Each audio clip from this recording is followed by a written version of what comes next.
feeding the fire and sitting there in front of the fire and enjoying it. And then I mentioned to her that I needed to get ready to go to work. And she was very upset about this, very upset. And she ended up traipsing around the house, finding my cell phone, bringing it back to me. And she said, with a great deal of strength, I don't know his name, but that really, really tall guy, you're going to call him and you're going to tell him you're not coming to work today, Dad. You're going to stay home. And she was, of course, referring to our own President Phelan, who I don't know if will drop in today or not, but he was here on Thursday night. And I prudently did not call the really, really tall guy and tell him I was not coming to work today. I actually got myself dressed, started the car, and drove in. And what a quaint notion it is, right? That we used to get up and drive into work. What a quaint notion it is that we used to do all of these things pre-COVID, that we didn't imagine we would need a house full of test kits, and that we wouldn't be jumping our classes from face-to-face to online to back to face-to-face again, and these strange things that we live within, or that we thought we might live in for a handful of months, or maybe at the worst up to a year. And here we are a couple of years into it, and almost, and we're still dealing with all of these changes. So the earth spins, it tilts, and eventually the sun hits us in different spots, and seasons change. And that's about all we know. What we also know is that we take teaching and learning very, very seriously here. It doesn't matter whether it was pre-COVID or COVID, or one day, God bless us, post-COVID, we will still take teaching and learning, and no matter what the format is, in a very, very serious way, because we know it changes lives. Whether it's a dual enrolled student who's in his or her first college class, if it's a person clinging to hope in an incarcerated setting, that this thing called education can be transformative, not just for me, but for my children and my children's children. Or if it's a returning adult learner here to make a massive change in their family's trajectory, we know that education makes a difference. And if you're a logic lesson this morning, and I would say, and therefore we know that you are incredibly important. That what you do, who you are, and how you are changes the tilt of the axis in people's lives, and allows them to change the season of their lives and grow and change the trajectory of their entire family and generations. So we thank you for all the work that you're doing in this strange time that we live in. And God bless you for being here. And what a wonderful thing it is that we don't have to get in our cold cars and drive to campus. So it's good to be with you this morning. I will be here for the morning, and we're running a CEP workshop around 11. And I'll be on and off as needed. So thank you, Tom, and thank you, each one of you, for the great start to the day. Thank you, Dean Butler. And like I said, we will go into Anna Fortacci from BibliU, and I'm going to spotlight her and give her the control. So I will get out of her way. Thank you. Hi, everyone. Can everyone hear me all right? And can everyone see my screen as well? I can actually see if anyone is nodding right now, so I'll need some sort of a cue. Great, thank you. Perfect. As Tom mentioned, I'm Anna Fortacci. I'm from BibliU, and today I'm going to talk to you about the company that I represent. Now, I'm aware that this is the first presentation on BibliU that I've held this week. So if you attended any of my previous presentations, you may be already familiar with some of the content that I'm going to cover, but please don't drop off, because there will also be a few elements that are new, that I haven't covered so far, such as how you'd go about requesting content for summer 2022. So an agenda for today, I'll start off by saying a few more things about myself, and then we're going to discuss about what BibView is, and I'm going to try to address a question that has been raised on quite a few occasions, which is how do I access my content?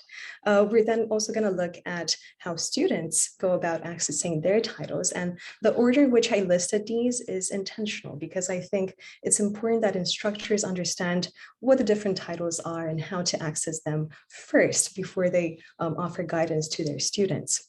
We're then going to look at who to contact if any of your students run into trouble. And if we have time, I hope we will, I'm going to do a very quick demo of the app and the analytics dashboards on BibView. And then, as I mentioned, we're also going to look at how you'd go about requesting content for summer 2022. And at the end, again, if time permits, we're going to open up for questions. If not, I'm just going to ask you to jot down your questions in the chat, and I'm going to stay until the end of this session and try to address them all. Okay. All right. So again, Anna Fotaki, I work as a project manager at BibView.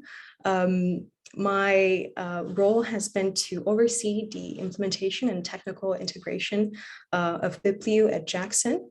And one of my overarching aims is to make sure that Jackson is happy with the level of service that is receiving from BibView and that we really add value. BibView is a digital education platform. We aim to make learning more effective for students, and we also aim to make access to academic content a bit more equitable by offering content at a reduced price. We partner with over 2,000 publishers and OER providers, and currently in our collection, UK and the US, we have over 2 million textbooks and monographs, which together we would refer to as ebooks, as well as courseware items. And when I say courseware, I mean any title that would have an interactive component, such as MindTap, McGraw-Hill Connect, Pearson Rebel, Mastering A&P, and so on. A great thing about BibView is that we offer day one access, but very often, as I hope you have found, we actually make content available ahead of class start date. And as I mentioned before, we are trying to make access to academic content more equitable for students, and that is by offering content on average 30 to 50% cheaper. And just an example of that, I have two students here that are currently using BibView and a comparison of prices, a comparison between what they're paying right now through BibView and what they would have paid were they to opt out of the BibView scheme. So we charge a flat fee of $50 per student per class, regardless of how many books are actually used as part of that class, and regardless of the format of those books as well. So for this, so student number one enrolled in free classes, they're paying $150 right now using BibView. Were they to opt out of the scheme and buy the books from the bookstore, they would have had to pay $266. As an example. And then similarly, student number two, currently paying $100 using BibView, they would have had to pay $165 if they were to buy the books on their own.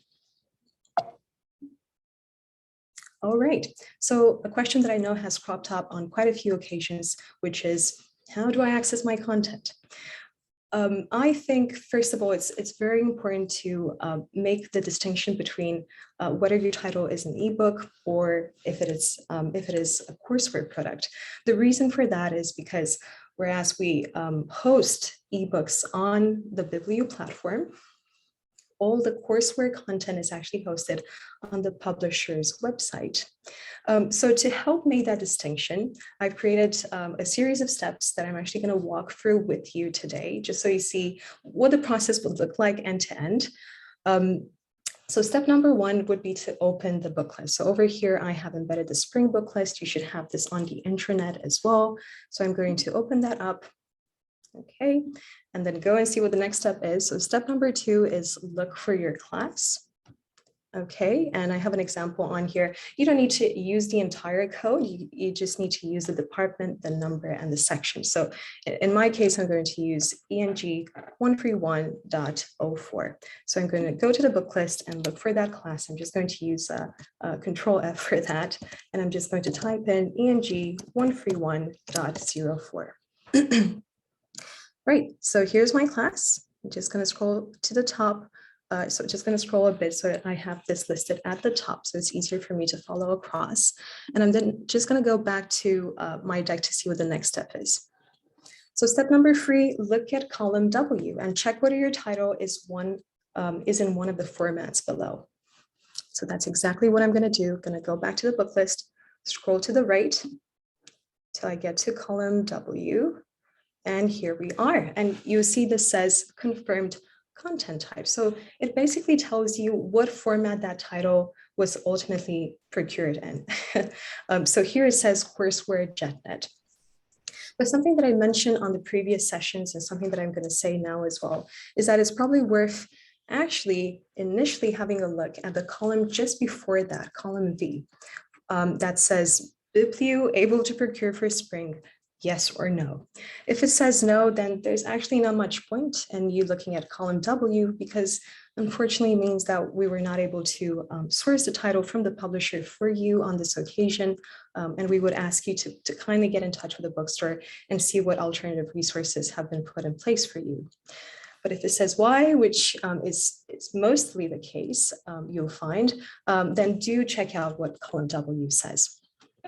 And then from there, if column W says ebook, then the way to access that title is by going into JetNet, going into your course shell, and clicking the Bibliu link.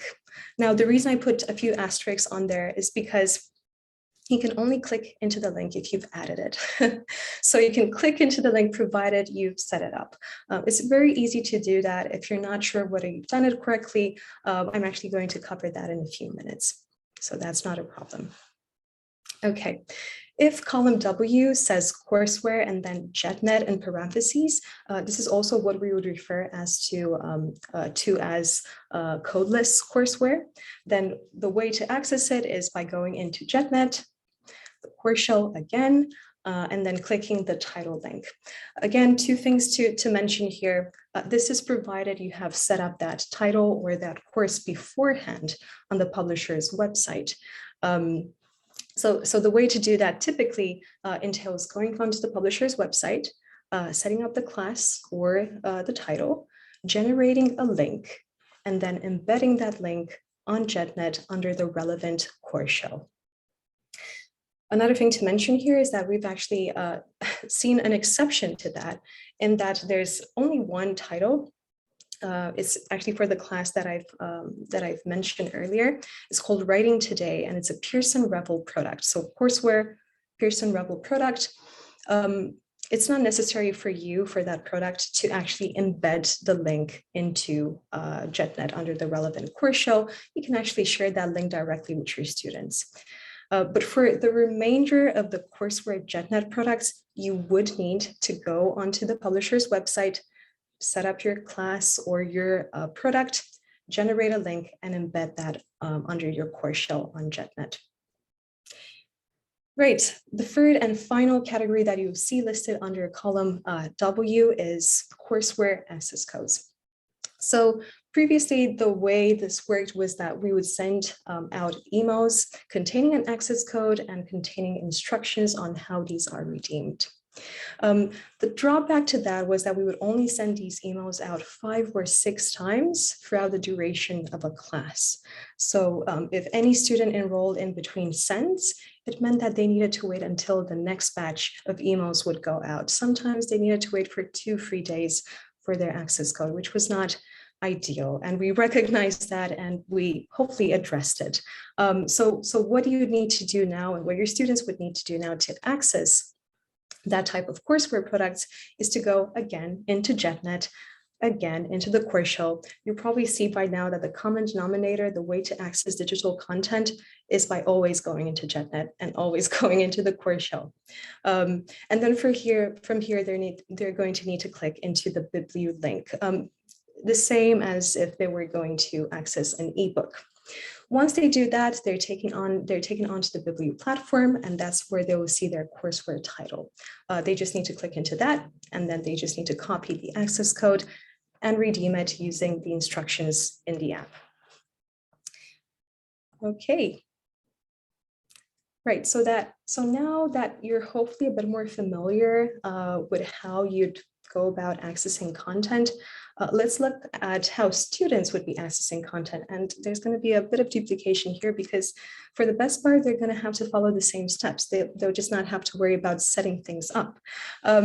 So if a student were to access an ebook, again, they would go into JetNet, they would click into their class, and then they would click the Bibliu link.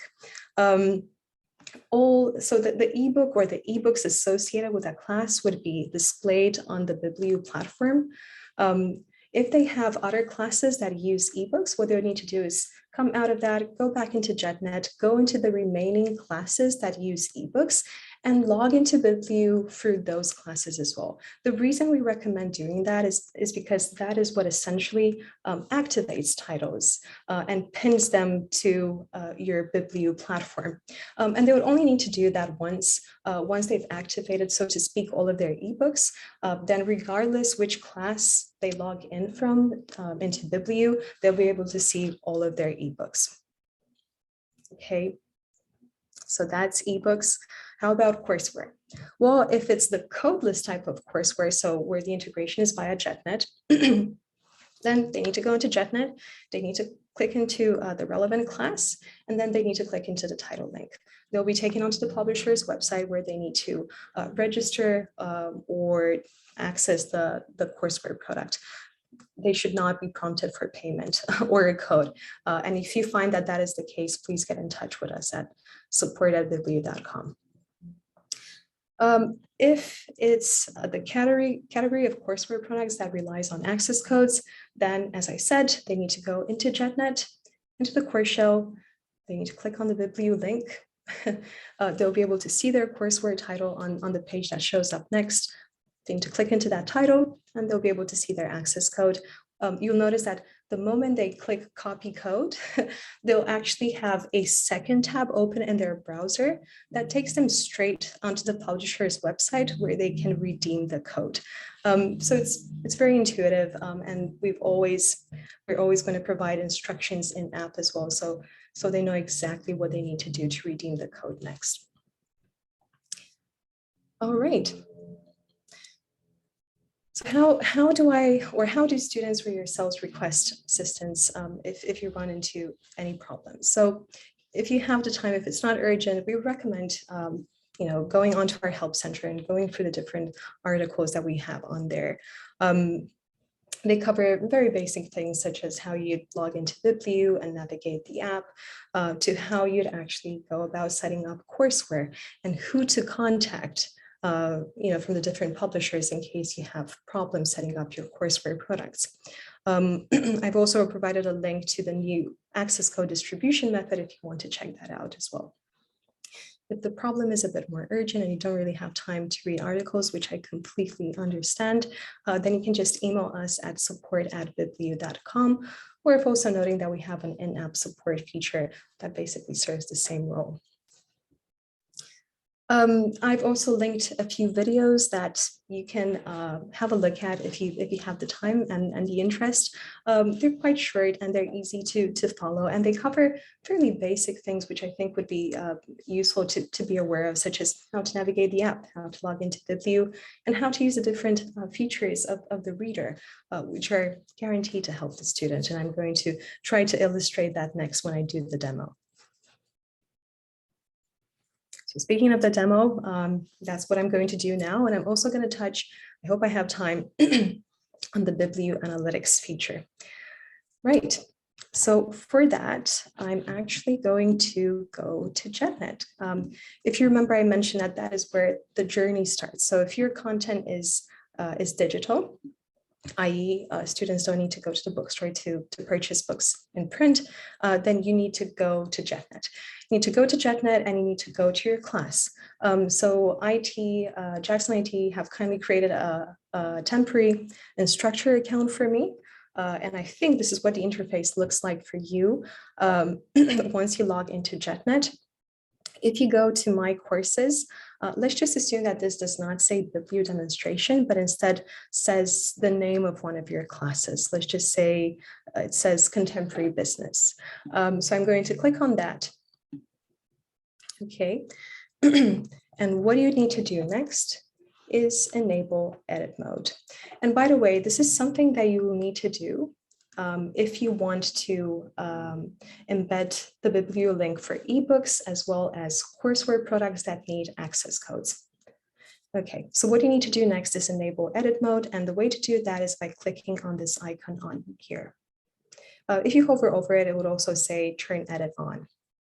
Right, so I'm on edit mode now, and I'm just going to scroll down to my class, and what I need to do next is just click on this option here that says add an activity or a resource.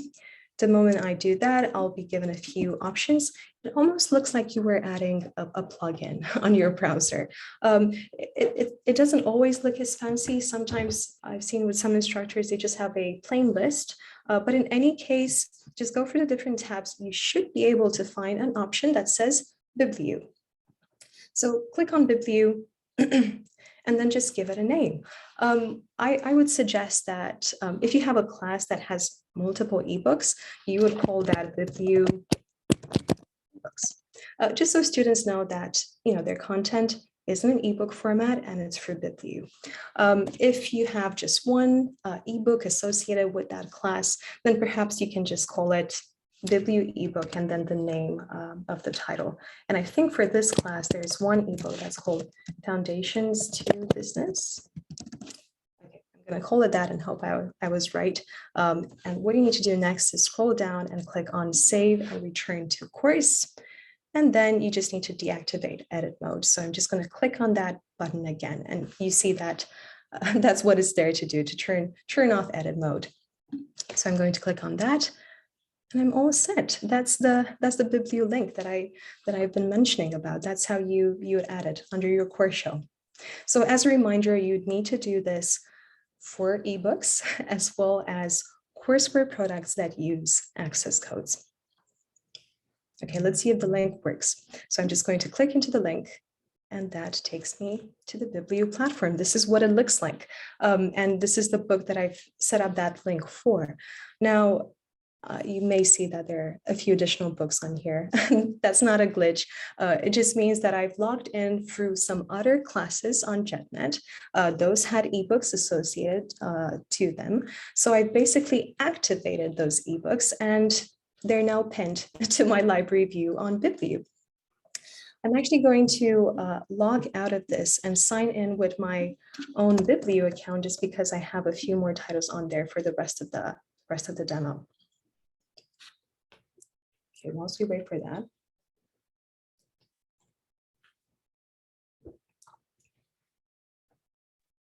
And I have a quick question that was brought up, at least personally to me, with course shells, because sometimes we will take a course shell from fall to spring.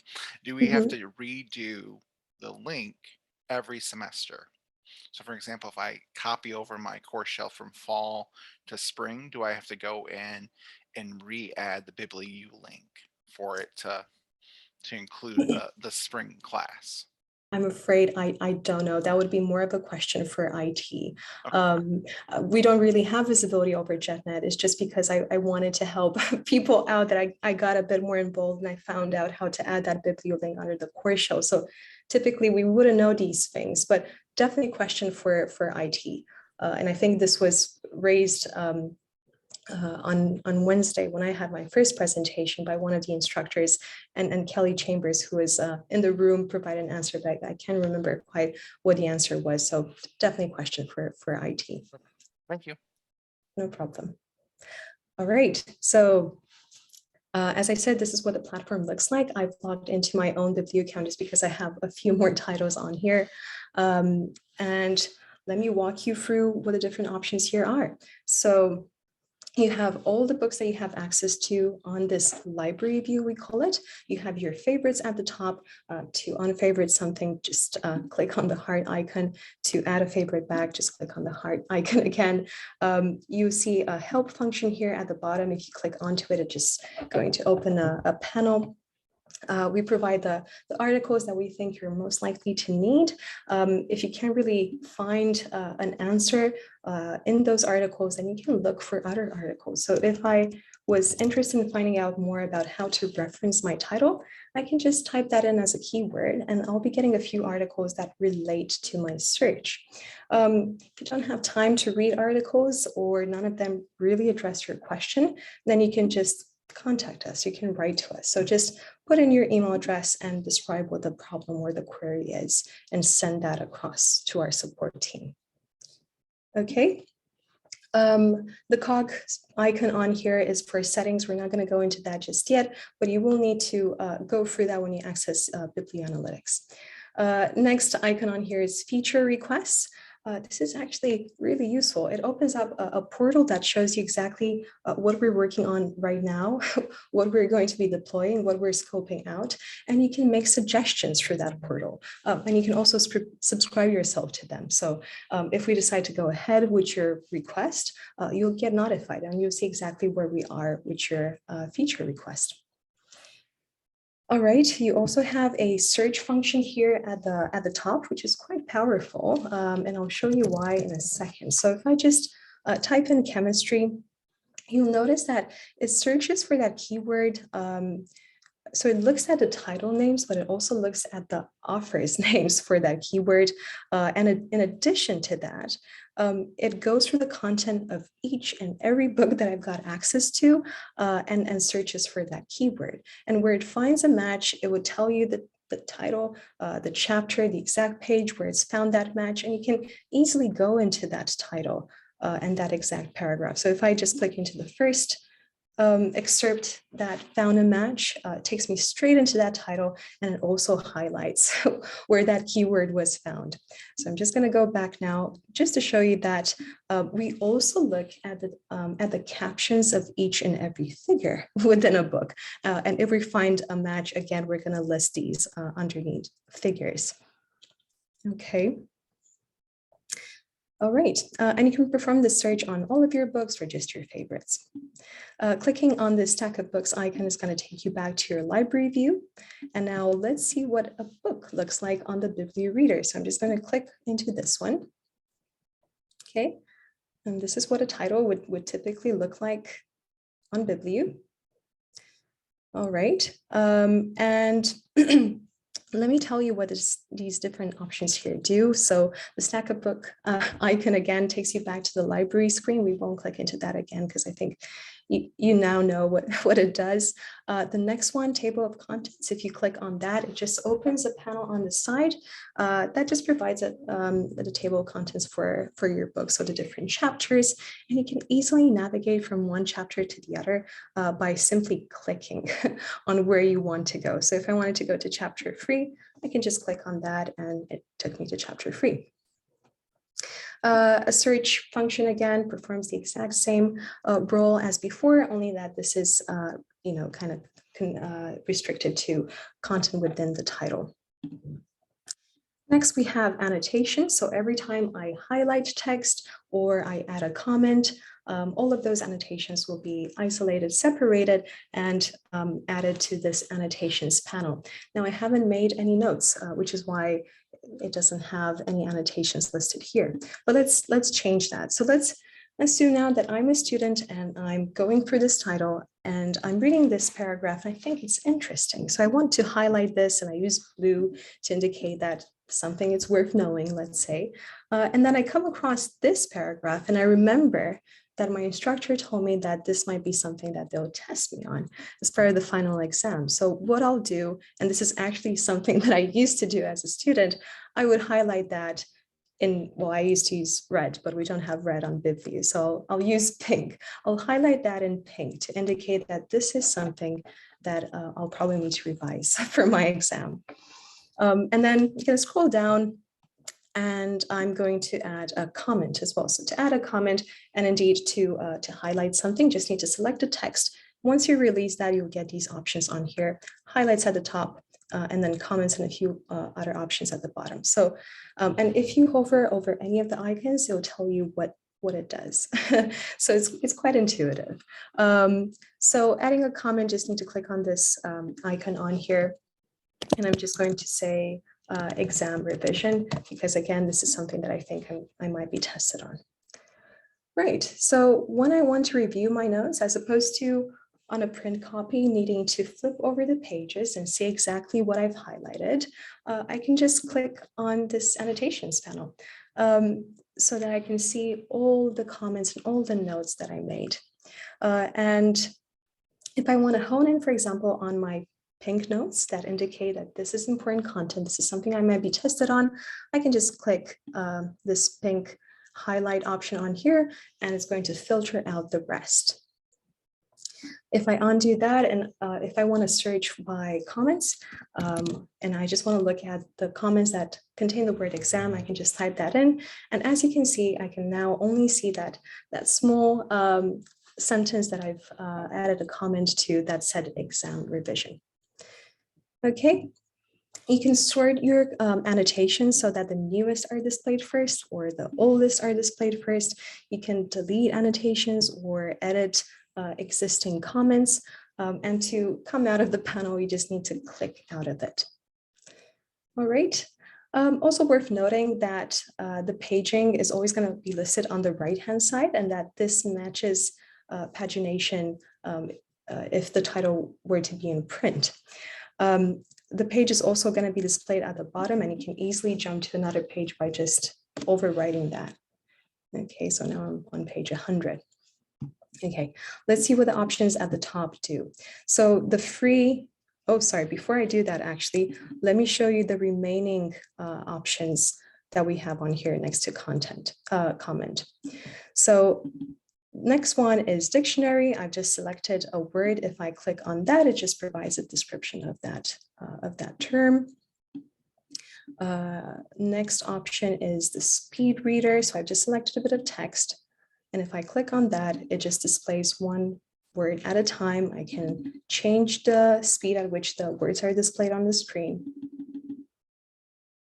Okay. Next feature is to copy text. And then the last one is to share the page. So I've just clicked on that now. The URL to the exact title and page is now on my clipboard. And just to show you how that works, if you were to add that in a new tab, you see that it takes you straight onto the page that you were before. Okay, I'm just going to close that out. Okay, let's look at what the different options are at the top here. So if you click the free dot menu, the first option is to save the title to PDF. Now, worth noting that for each title, you have an allowance. And this is because of DRM, and it's publisher dictated, and it's usually between 5 to 10% of the title. So this title, I'm not sure if you can still see because it's grayed out a bit now, but it has 380 pages in total. So it means that the publisher allowed us to only copy and save locally 38 pages, 10% of the book. Every time you download part of a book on your machine locally, that's going to draw down from your allowance. Okay, let's look at the other options. So if I go onto the free dot menu again, you see that you have an option here to add the title to favorite or remove it from favorites. And the next option here is to read the title offline. So this is different to downloading the title locally on your machine. This actually downloads it within the app. So it's quite similar in the way that Netflix and Spotify works, in that you're not downloading it on your machine, you're downloading it on the app. If you were to delete the app, you would delete the download as well. So of course, if you want to use that option, Biblio would prompt you to download the app. And it's basically asking you what operating system you need the app for. Okay. Fourth option on here is references. This would have saved me significant time as a student. I still remember spending hours doing my bibliography sections. What students would need to do now with Biblio is just come on here, choose the referencing style that they need, and simply click on it. Doing that copies the reference, so they're now ready to just add it to their bibliography section. They could use this with EndNote, Mendeley, and RefWorks as well. Okay. And we also have the same in-app function accessible in the reader as well. Okay, next feature on here is the text-to-speech feature, or read aloud. So if I select a bit of text and I click on that and then I hit play. This is a rare autoimmune disease caused by autoantibodies too. You see what it does. You can choose from a variety of accents, and you can change the speed at which this is read out. And then the last option that we have on here is to change the size of the text. And the great thing about this, we use something called reflowable text, which means that we don't just use a straight zoom in, zoom out feature here. We change the size of the text, but in such a way that is always going to fit perfectly on your screen, and you're never going to be left with truncated words or paragraphs. Right, so text size is here. You can also change the text style if you wanted to. And the line spacing. Okay, you can change the margins too. Okay, and you can change the mode. So this is on a white background. This is what sepia mode looks like, dark mode, and you can even do this more granularly if you wanted to. You could choose the exact color your text is, and you could choose the background that this is going to be on as well if you wanted to. And you'll have an option here at the bottom to reset to default if necessary.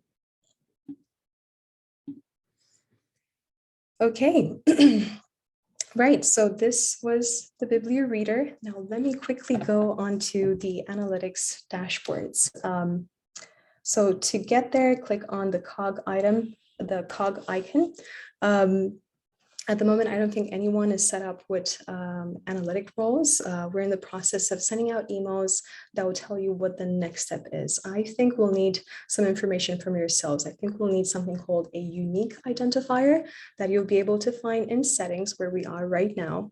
And the unique identifier will always be listed under the logo. We'll need this information before we can grant you access to the analytics dashboards. But once you are set up with the necessary level of access, you'll be able to see administrator tools here at the top. You'll need to click into that. And I've actually preloaded the dashboard, so we wouldn't need to wait for these to load. This is what they would look like.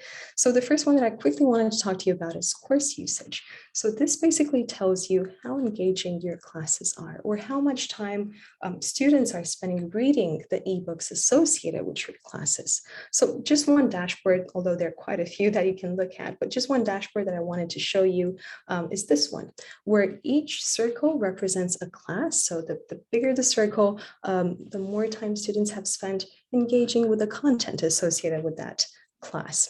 So let's look at what the most popular class is. And if you just hover over it, it will tell you that. So in this case, it seems like it's Seminar in Life Pathways. And it also tells you the average reading time per session, which is 24 minutes, not bad. The number of visits per user, so the number of time a user would come back to this title, which is 25. And the total time spent on this title, which is 6,700 hours. You can tweak the different parameters on here, so you can look at a narrower time range if you wanted to. And you can look at different metrics. Maybe you don't want to look at readers. Maybe you want to look at number of downloads or favorites or highlights and so on. And the last dashboard that I wanted to show you is under the title tab. Quite similarly, this shows you the most popular titles, but hopefully it also helps you work out what are the titles that you've chosen for your class were really that engaging.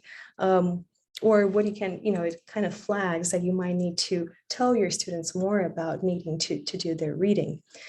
So this graph over here, this figure over here, again, each circle represents a title. The bigger the circle, the more time students have spent engaging with that content. So there's going to be a bit of a correlation between this and the previous visual. The most popular title here is associated with the Seminar in Life Pathways class, and that is On Course Strategies for Creating Success in College, Career, and Life. And then second place is Essentials of Psychology, and so on.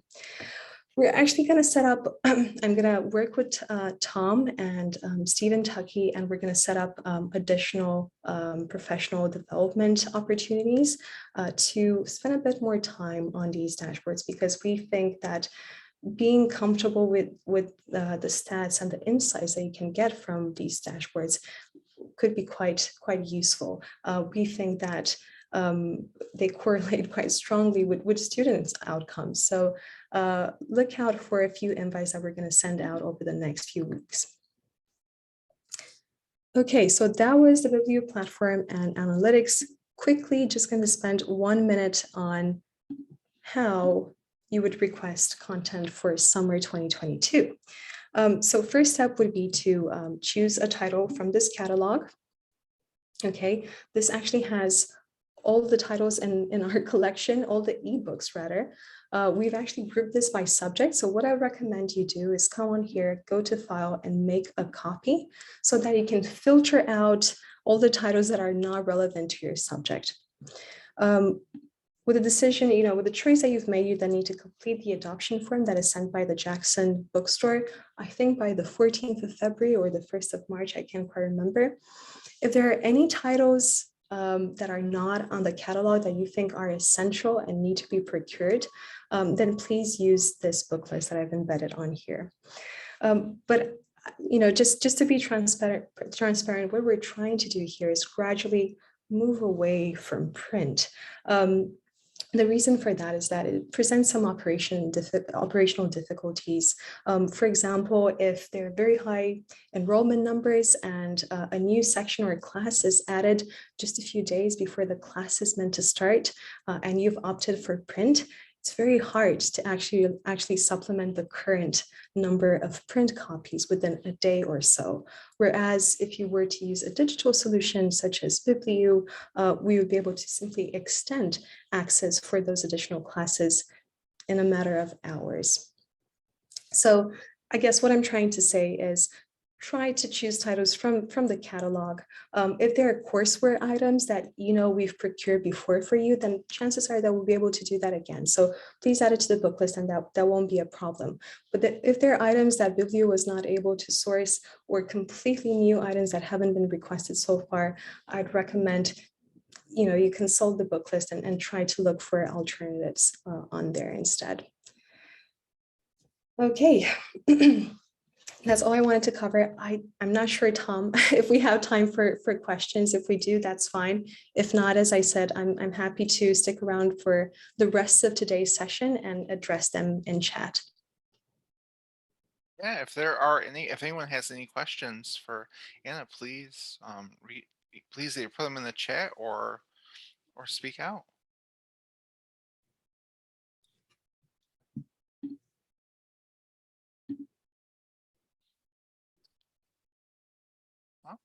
Okay, all right. Yeah, seeing none, we'll kind of have it from there. But if we do have any that do creep up, I'll make sure to reach out to Anna for those as we get those. So great, thank you. Thanks for your time.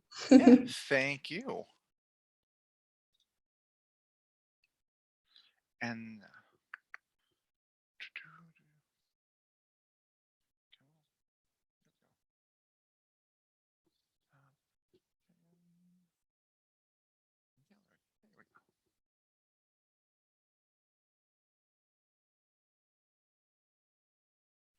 there was one question that just popped in the chat, actually. Yeah, so I'm trying to better understand this. How do we access books? Do we have access only to our own subjects? Sorry, do you mean relating to the catalog that I've just provided a link to in the deck? or books that we've already set up for you? Yeah, hi, Anna, this is Hong speaking. Can you hear me? Yeah, I can hear you fine. Okay, so my question is, it's first off, I just downloaded your software, your app on my iPad and hoping to learn. It sounds like looks like a wonderful way to study. But as instructors, I understand we have access to some books in the on this site? Is it just the books that we teach, or can we look at other books? It would just be the books that you teach. That's right. Okay. And you'll access them, all of them through JetNet initially. But if the title is an ebook, and please check out that initial book list that I've pinned so you see exactly what it is, an ebook or courseware. But if it is an ebook or if it is a courseware title that uses access codes, then you need to go into Bibliu ultimately to access the content in case of an ebook and to get the access code if it's a courseware item that needs access codes. And then if your title is a codeless courseware item, we would call it, so it's courseware, it has an interactive component, but it doesn't need access codes, then you still need to go into JetNet, into your course shell. You need to set up that product beforehand on the publisher's website, but once you do, it should be under your course shell, and you should just click a link and it'll take you straight onto the publisher's website to access your courseware content. Okay, that spreadsheet, Yeah. is that, where do I find the link? You mean the first book list that tells you what format each title is in? Yeah, that big Excel sheet that you pulled up where we need to find column W. Right, it should be in the deck. I'm not sure if the deck has been added to the intranet, but what I'll probably do is I'll just drop the link to that book list in the chat so everyone has it. And I'll speak to Stephen Tucky as well, or Tom, to see if we can add the latest deck, the one that I've just presented, to the intranet, so you have that as well. Yeah, that would be great if you could put it in JetNet somewhere where we can find it. Sure. Thank you. Not a problem. And let me just provide the link to the book list right now as well. Oh, sorry, I think I sent this as a direct message to someone. 1 second. Here we go. Can everyone see that link? Yes, perfect. Okay, perfect. So that's Yes, to the book thank you. list that tells you which format each of your titles is going to be in. Sure.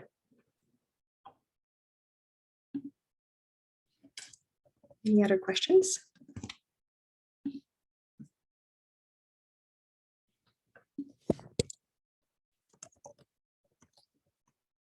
Okay. I don't see any more, but of course, if we do, we'll let everyone know, and we'll kind of work our way through that way. So we're going to move on to Registrar McNett. Anna, thank you again for stopping in and coming all the way from Romania this week. For sure. So have a great rest of your day, and we're going to move on to Zach. I'll spotlight you because I know you love it so much, Zach. I do. Awesome. Well, good morning, everybody. I'm Zach McNett. I'm the registrar here. I think this is not the first time for a lot of people on this call, so some of this may be repetitive. Tom, if you want to go ahead and start logging in to JetNet so we can show what we're going to do today. I'm going to be talking about attendance and the importance of attendance and why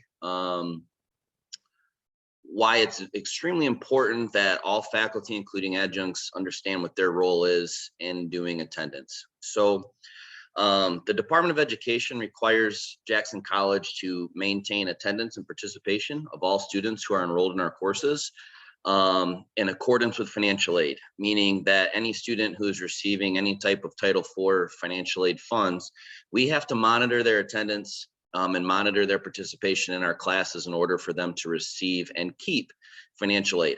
So where that becomes important is the responsibility of maintaining an accurate roster of who's enrolled in your class and who's actively participating in your class will be your responsibility. It's extremely important that we do maintain our rosters and that you're keeping very close tabs on who's participating and who's not in your courses so that we're not awarding financial aid funds to students who are not actually attending or participating in your courses. So there's essentially two things that I'm going to discuss with you today. I'm not going to be discussing your day-to-day attendance. I'm going to be discussing how you will maintain your roster, meaning how you can drop or remove students from your class that are not participating or not attending. Okay.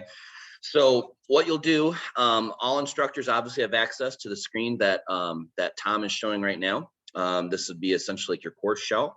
All the information you need to drop, to know your drop dates and how to drop your students is all in here. So if you want to click on that deadline date, Tom, thank you. Every course has these dates assigned to them, and the date that's most important that we want to start with is your census date.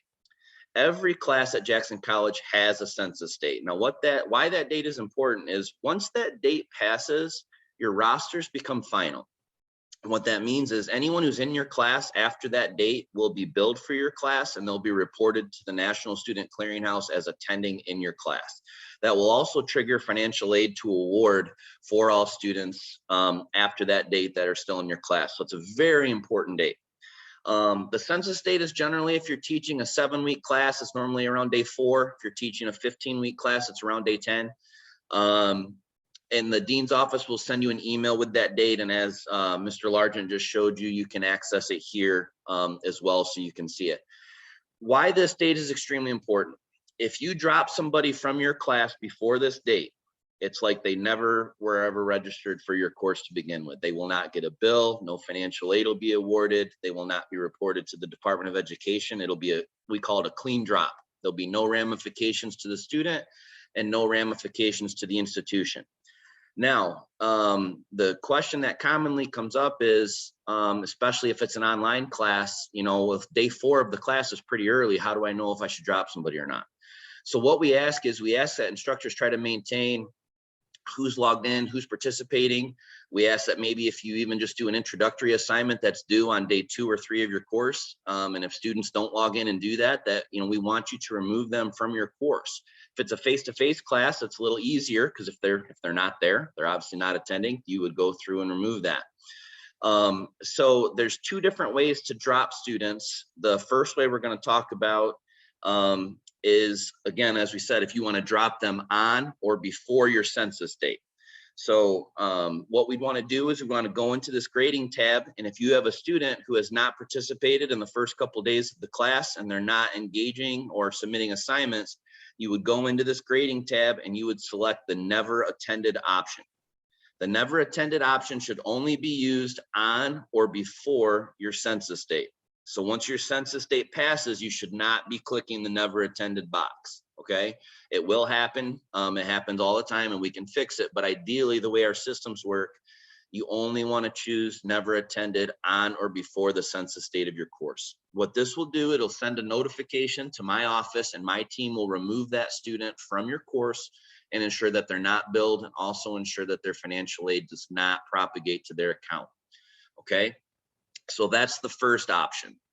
Now, if your census date passes and you're kind of moving along in your class, we all know kind of life happens. Some students don't make it all the way through. It's part of the game that we play in. So if you are working through your class and all of a sudden on, you know, week 4 or 5, or a student just kind of falls off the radar, obviously we want you to submit a retention alert, which you'll hear about later, or, you know, outreach to that student and do whatever you can to try to bring that student back. But if you get to the point where, like, you know what, the student's just not engaging, they're not participating anymore, we want you to submit what's called a last date of attendance. And you can see that tab right there. That date should be the last date that you communicated with the student or the last date that the student engaged in your course, submitted some type of homework, you know, whatever your definition of active engagement is. Now, the important part of this is if you're going to submit a last date of attendance, it should be no later than 14 days after they last participated. Okay, so what we don't want to have happen is on the last day to drop somebody, you submit a last date of attendance that was 40 days prior. We have to maintain accurate enrollment reports monthly. And if we submit a drop after a longer period than 30 days, we can get in trouble for that. So we ask that within 14 days of the student stopping engaging in your class, participating, that you go in and enter that last date of attendance. What that'll do, it'll go through, it'll send a record to my office. We will then go and drop the student. A W will be placed on their account, which is a withdrawal. It will not negatively impact their GPA, but then we can report to the Department of Education that that student has stopped attending. And that way we stay in compliance with the federal regulations to award federal financial aids to students. You will see again in that deadline dates tab, there is what's called a last day to withdraw. What that means is on that date, that's the last day to make adjustments to your roster. So when you get to that day, you should know that anybody who's still in your class after that day passes, it's expected that you submit a final grade for them. So you should not be dropping anybody after the last day to withdraw. Okay, so when that day comes, you'll receive a notification from the dean's office that says, hey, this is the last day to withdraw students from your course. You should check your roster, and then it should be final. So what we don't want to have happen is when you go submit final grades, when your class is over, you then try to drop students who are not participating, because we can get in trouble for that with the Department of Education. It's kind of like the rule of thumb. After that last day to withdraw, your roster's final. Everybody's going to get a grade who's still on your roster. We do not want last date of attendance or never attended submitted when you're putting in a final grade. Okay, we want to avoid that if at all possible.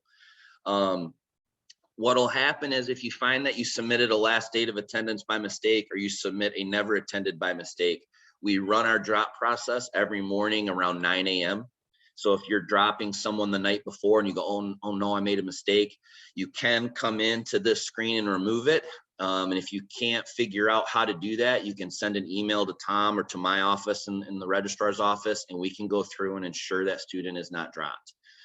If you drop a student and you kind of miss the time to get them back in, and we go through and remove them from your class, it's not a big deal. Students can be re-added to your course.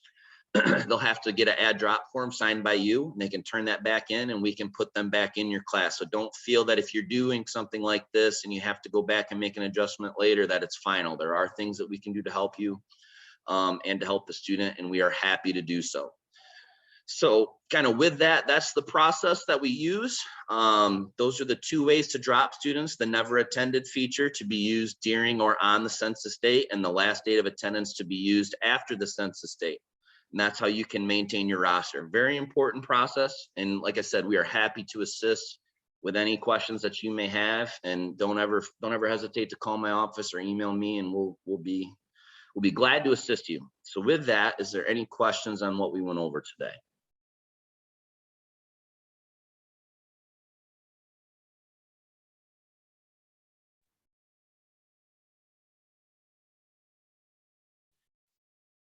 Not seeing any, but I'm going to just make a couple mentions from what we had talked about on Wednesday. When some questions came around on Wednesday is, remember in JetNet, so in JetNet, your students will always show up in there, even if they have been dropped.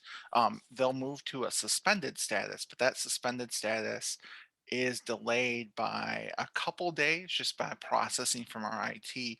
But that's in case we did make a mistake and drop the student out of your class, or the student's going to come back in because they had life happened and they could still pass the course, and you're going to allow them to back in the course. It allows them to come back into your class without having to resubmit everything that they already did in JetNet. So that's why in JetNet you will always see every student who's ever registered for the class will show up as either active or suspended for their filters.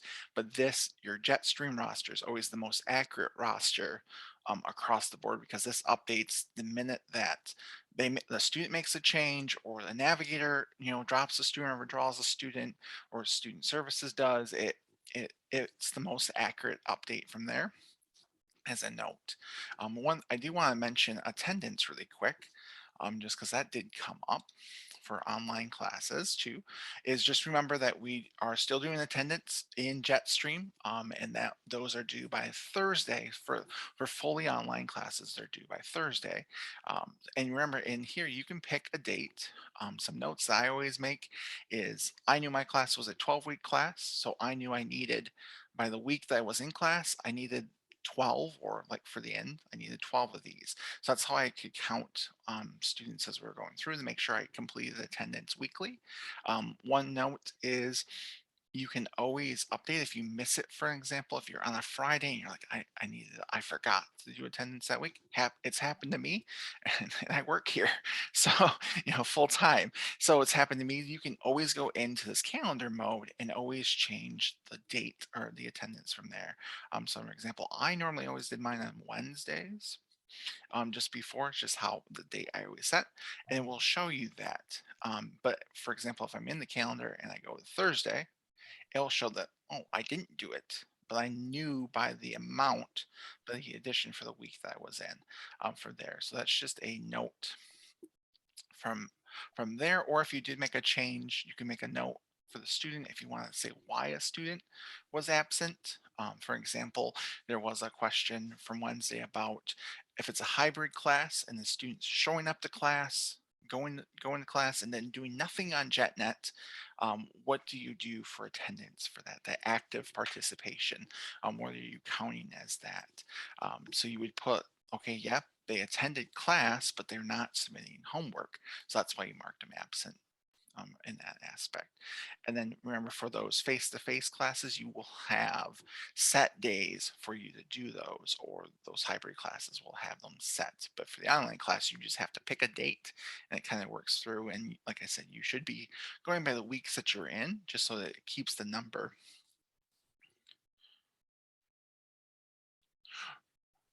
So it does have to be by Thursdays, because that is the standard. So, but it can be any time during the week. So the only week, Liz, that hits is that very first week, right? That very first week we need it by Thursday. From there, but beyond that, let's say you want to pick Sundays, so you would do it the first week by Thursday, and then after that, do it by Sundays. So it can be any date that you pick. It just has to be within that week. So that, I guess that's a roundabout way of answering that question. Does that answer what you were putting? And Hung, you would do the same thing with CEP. You would go in here for CEP and add your attendance. Because remember, with that, you are sending those, even if you're going in that week, you will send a JPay for that week for those attendance purposes, just in case that student can't make it. Except for in Mylan, right, where you are face to face, it's a little different from messaging, but you'll kind of have that as you work your way through. Confused?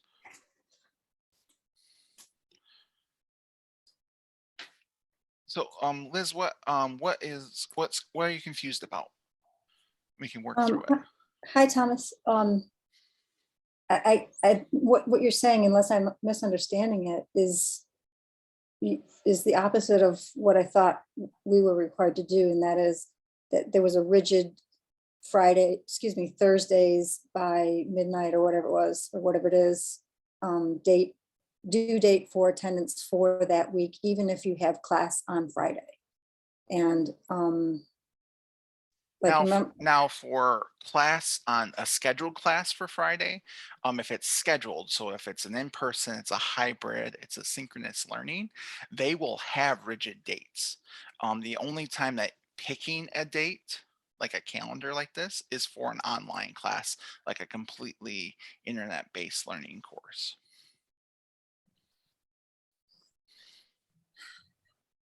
Okay, but I mean,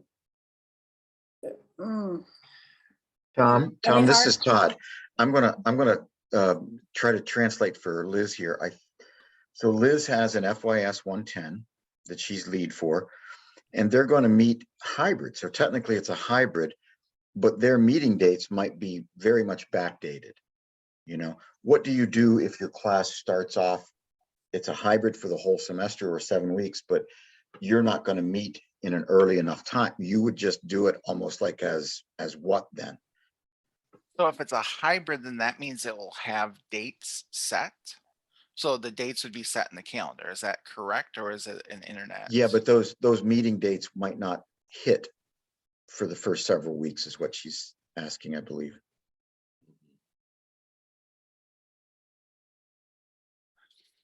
That is a question, because it's going to depend on what this screen looks like. For example, a face-to-face or hybrid class will only have the dates that you're meeting face-to-face as attendance, and there won't be attendance beyond if they're So set Liz, in. this is just a really unique situation. And as she's saying there, they don't meet till March 4th. Why don't we just work directly with Tom? Have you do that, and then you'll be able to share with your other instructors. And a lot of it's just going to depend, as Tom said, what your screen looks like when you open it up. Yeah, because the face-to-face and hybrid, if they have set in the system, they show just those dates, where an online or internet-based like this, you pick a date for it. So if it looks like this, and you would pick a date as you work your way through, and that Thursday or that Friday date, if you're meeting Friday dates, it would still work within the week. So for example, you beyond that first week, you have to do it by Thursday, but beyond that, you could do it for Friday for every single week. So it would still work within this system. So it's still a Friday to Thursday section. So perfect. But yeah, we'll definitely look into that. So, and then what I did want to show is retention alert really quick before we are set for there. So we had I'm mentioned sorry, Tom. Yes. This is home again. I'm sorry. I have too many questions.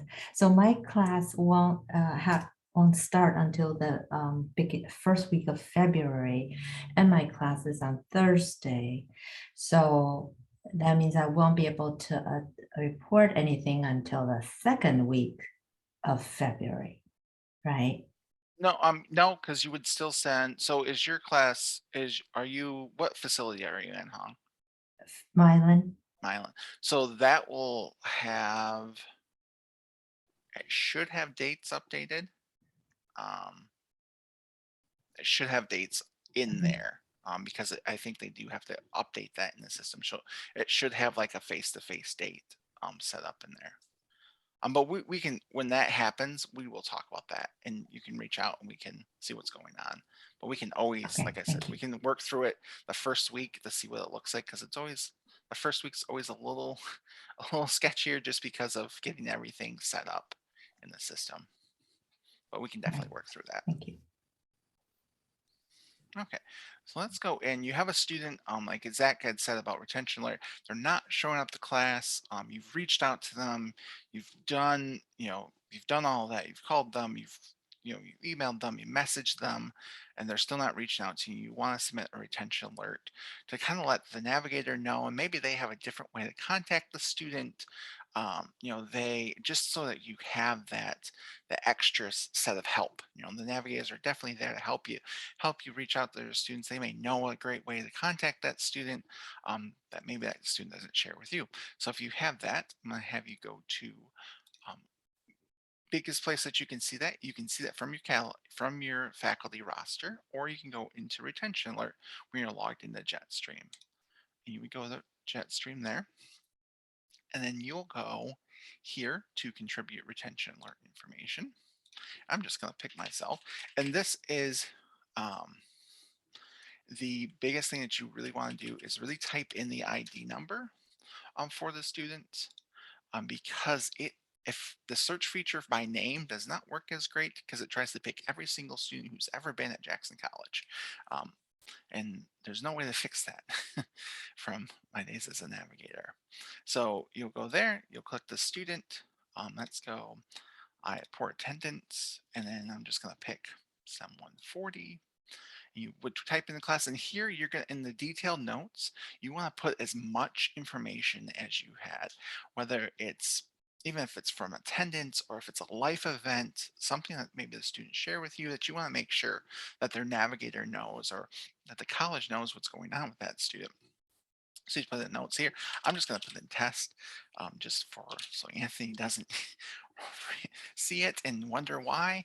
But we have it as kind of a set from there. But you put as much detail in here, so when the navigator is reaching out to that student, they are starting with the full case, because they can't see the student's activity in McGraw-Hill, or in Pearson, or in JetNet. They can't see that right now. So not having those accesses, kind of hinders their reach out unless you put in that detailed information. So you just kind of want to put it in there, and then you click save. And it will tell you right there who it got assigned to. So it says that this case has been assigned to Anthony. So that would be the student's navigator. And then where you can check on it, we'll let this load and I'll kind of talk while it's loading. It takes a while just because of previous cases submitted. So this is kind of your contributions to the case. So you can see kind of the activity level in the case. And for example, if the student, and I've had this happen where I've submitted a retention alert on the night, and then that next morning that student responded to my email and we're like, here's what's going on. And I was like, okay, now I can close the retention alert case. So then I can go in and close it from here. But again, you'll see the contributions there. I submitted it, it's the status of new and who was assigned and the date. And you can put the details in here. So if you had additional details, for example, if you want to say that student did reach out to you, like student reached out and good, right?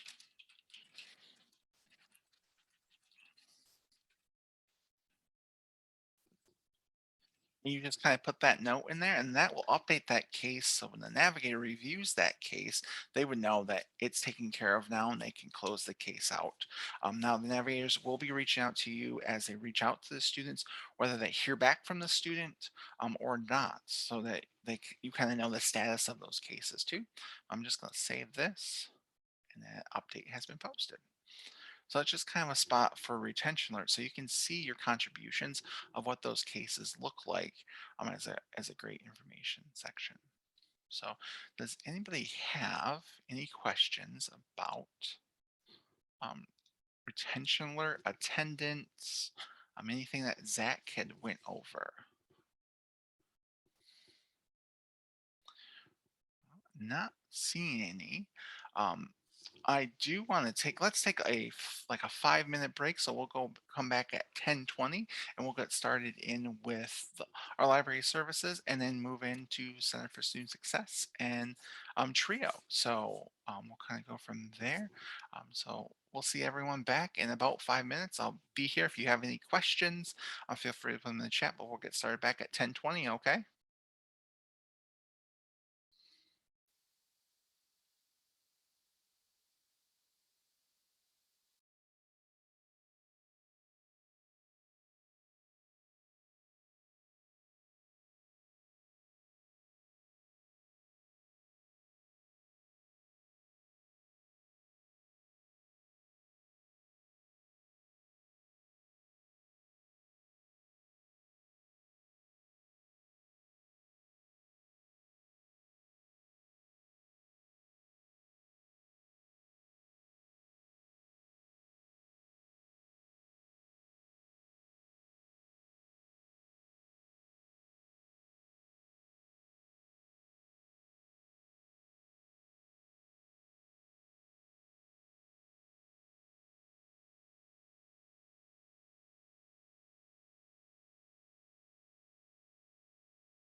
Thing really quick before we get into library, our library session. I just want to share the PD jet stream, the JetNet page that everyone should be added to when you're in JetNet for the faculty professional development.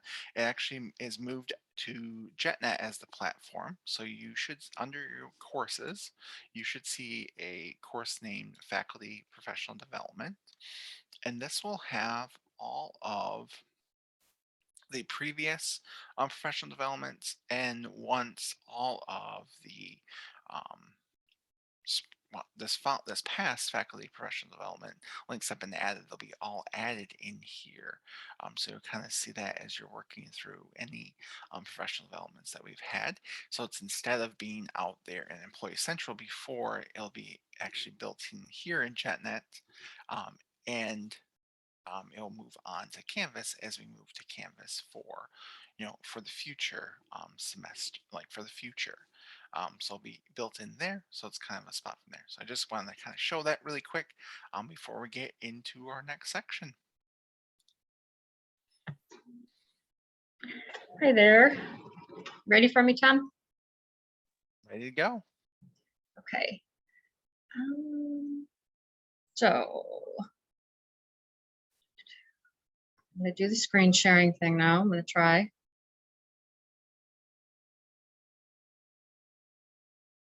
Okay, Tom, as usual, I'm having a hard time. Is someone else sharing? Because it says one participant at a time, and I don't see that I. No, no one else should be sharing. If you, so when did you click the up arrow? Mm-hmm. And so you want to click the full big screen. So you don't want to go into the drop down menu in the share. So you don't want to click the up. Gotcha. What do I do without you, Tom? Okay. Now, can you see my screen? Yep, we have the JC homepage. Excellent. Okay. So, hey everybody, I'm Jen Mikesell, and I'm glad you're all here this chilly morning.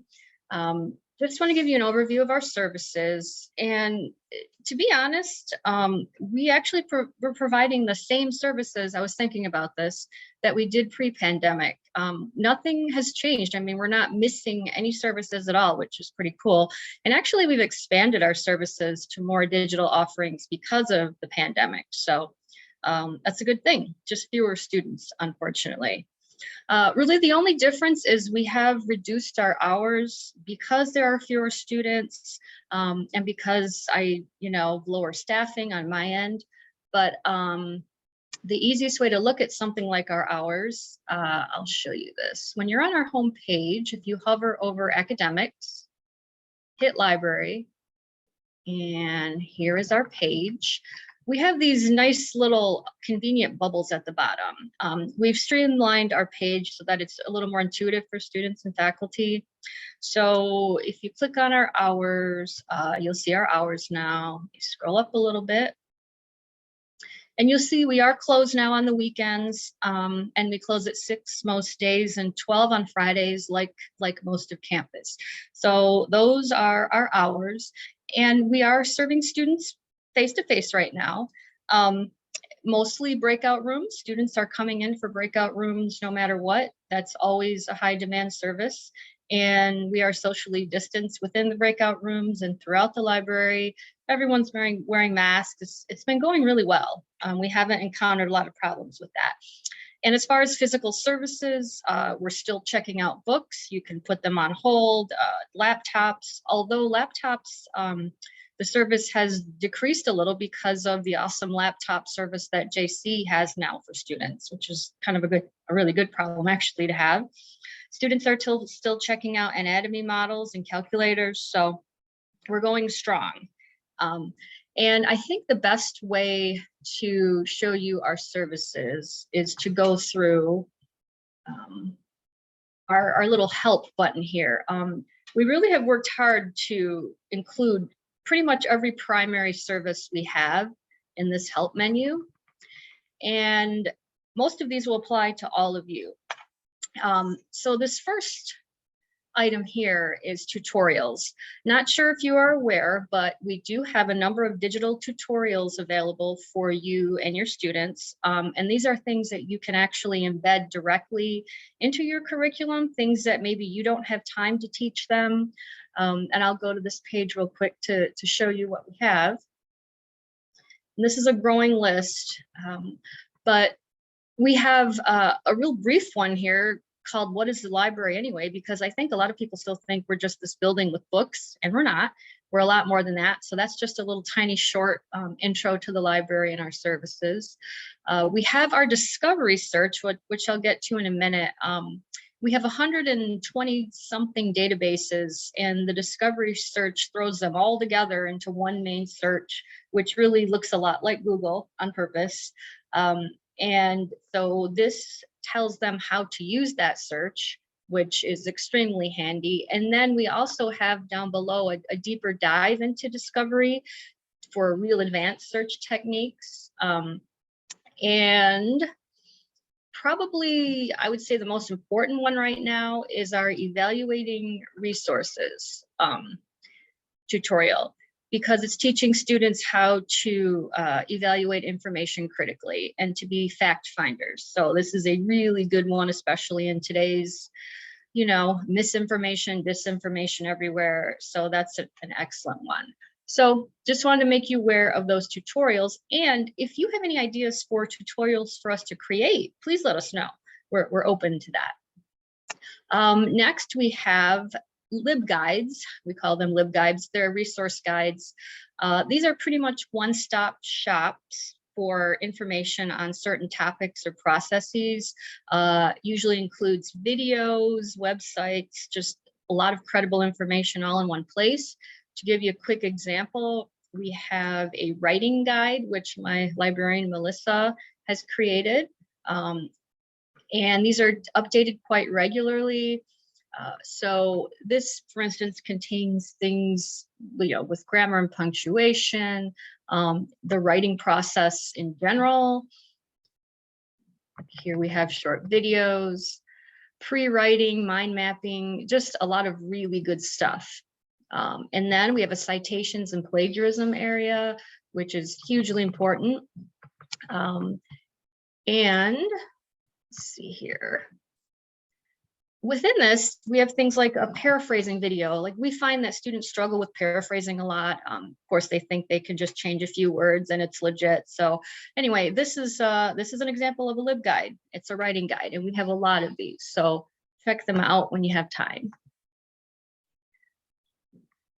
We also have a publication search, and the reason is, although we have a big search box for topics, we also have a great publication title search, which was kind of buried in our website before, but this allows you to search for all of the journals that we have available to you. We have thousands of academic journals available, and you can browse through topic areas.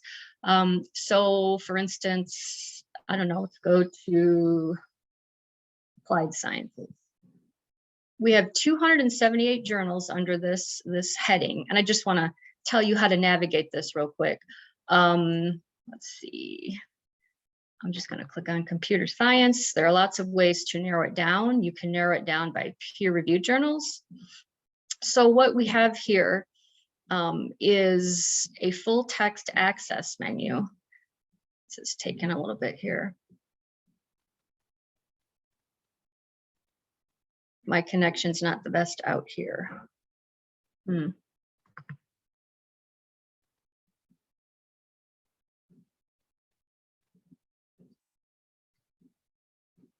That doesn't really want to go. All right, let's see if we can just go back. Okay. Let me just click on full text access here. So then you will find the gateway. In this case, it's Science Direct open access titles. This is a database that we have. And generally speaking, it gives you access to all of the available titles within that year in full text. So that one's a little different. Latest published, most downloaded. Anyway, this is just something that a lot of people didn't know about that we had available, so we put it a little more front and center on our menu. And databases. So of course we do have the discovery search, which is wonderful. And I will hit that just real briefly in case you guys have never used it. It's front and center on our webpage. And if we plug in something real, you know, global warming, always a favorite. Extremely general. It defaults to full text, so everything students are looking at is in full text, which we try to tell them that, you know, when they use Google, they're not going to get that. A lot of times they'll find something that says, click here and, you know, pay $40 to get the full text. Well, we have a lot fewer paywalls with the library because we've paid for our access. So we try to let students know that. So for something like global warming, we have what's called a research starter on every single sort of generally known topic, which gives them a lot of fantastic background information. And it's a lot like Wikipedia, but with a little more credibility. And I just wanted to show you real quick Students have the option to narrow things down by the type of source if they just wanted to look at ebooks, which, by the way, we have over 300,000. Newspapers, academic journals, dates. There's just very easy, quick ways to narrow down this whole overwhelming amount of information to a real manageable list. So we're proud of this discovery tool. Let me see here. I just wanted to show you another tool really quickly. Within every single search result, students have the option to, let me move my thing a little bit here. Over on the right, they can save everything to their Google Drive, print, email, but probably the most popular tool is the Citation Tool. So every single result has a citation in the particular format that the student needs. The only problem at this point is MLA is not updated to the 9th edition quite yet, but the differences are pretty minor and they're working on that right now. There are a lot of citation builders out there, machines. So I think getting one from EBSCO, from our library vendor, is a good deal. It's, you know, it's legitimate. It's not, you know, it's not something that you have to worry about as being, I don't know, a lot of them, the citation builders produce errors in some of these, and I do trust EBSCO's a little bit more.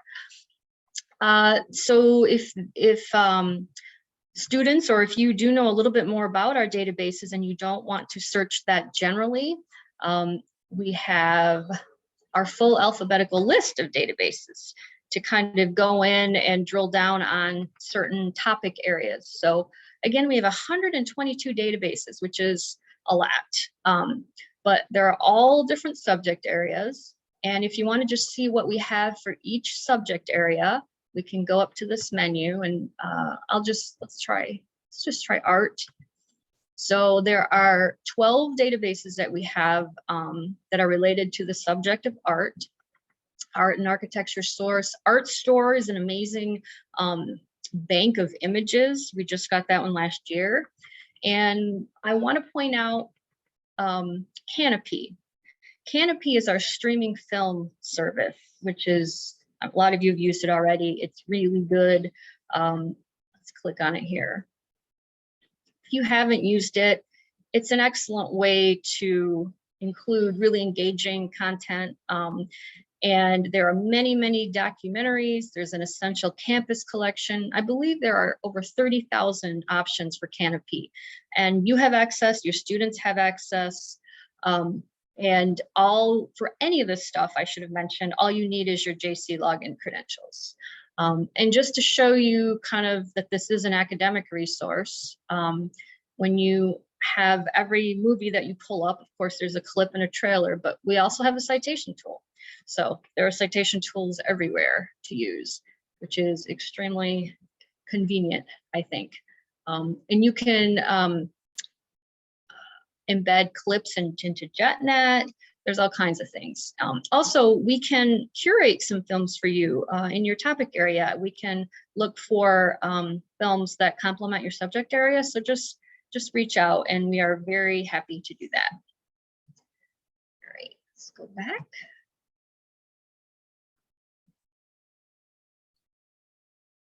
And we still have print books. We have a separate catalog for print books that makes it a little easier to search. We are hooked up with the local public library, JDL, and you can put books on hold. We have this service going, and we had it going through most of the pandemic. In addition to books from our college and from JDL, there are also books from Melcat and OCLC Interlibrary Loan. A lot of instructors and students don't take advantage of this option. Within the catalog here, you'll see an ILL form. And generally, if you're looking for a book in our, oh, that was interesting. Wrong with our form, apparently. And I just pulled it up about 20 minutes ago. If you look for a book in our catalog and we don't have it, the ILL form will automatically pop up and populate. And if you send that form to my library associate, BJ, via email, sometimes he can get A journal article or a book, I mean, a journal article, he sometimes can email within a day. Books can come within the week. So it is something, a great tool. If we don't have the item, we generally have a way of getting you the item.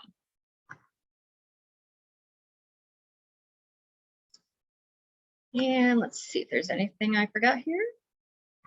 Trying to hurry. I know we're a little late on time. Oh, one more thing.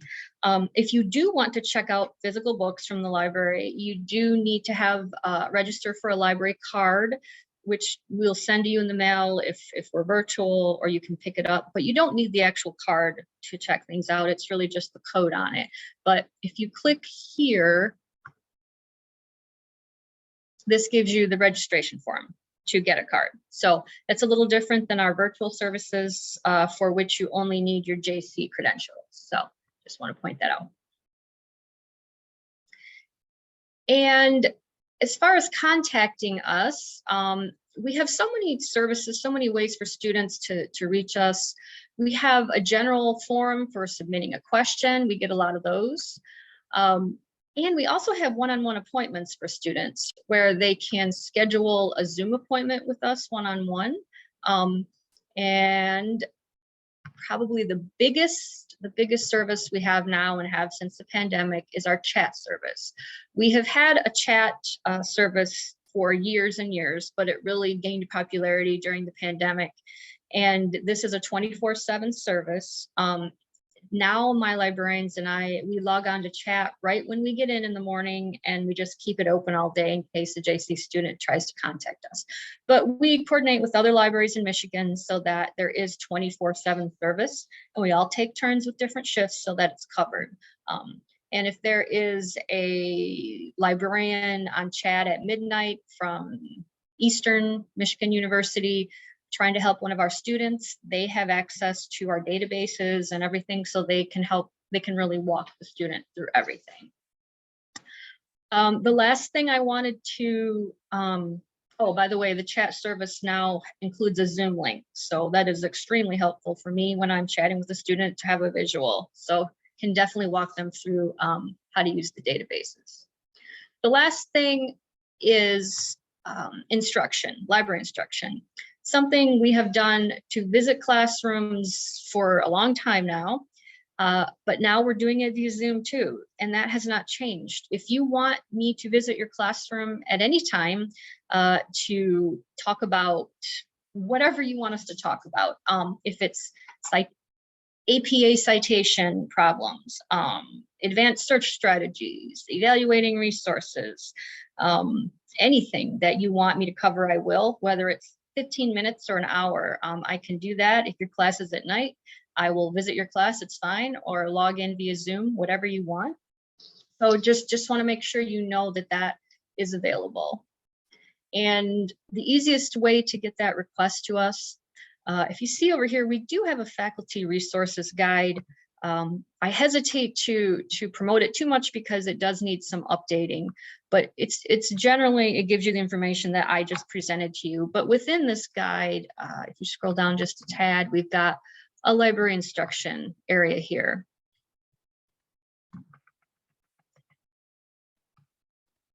And again, that didn't work. I think the times aren't open at the moment. I will fix that as soon as I'm done, but basically it's a form that opens up that allows you to include kind of the content area, the topics you would like us to discuss, those kinds of things. So, or just shoot me an email, that's fine too, however you want to do it. Just going to the help again real quick, scrolling down. And here we are, our staff, and we have email addresses here. If you want to shoot me an email, that's fine too. So that is basically what we offer at the library right now. And one last thing, starting in February, we will be closed physically on Fridays, but we will be on chat and working and offering our general virtual services the whole day. So just wanted to make note of that. And that is the library.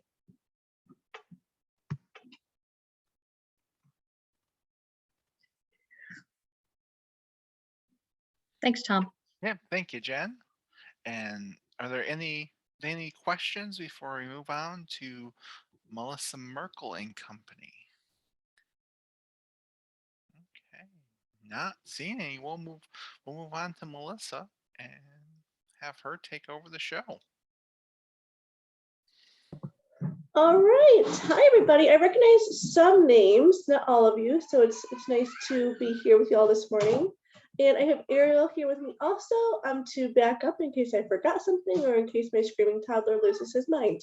So Ariel laughs. She's heard it happen. Okay, so I'm going to share my screen here with you. So the first thing we're going to go over is the Center for Student Success. All right, let me know when y'all can see this.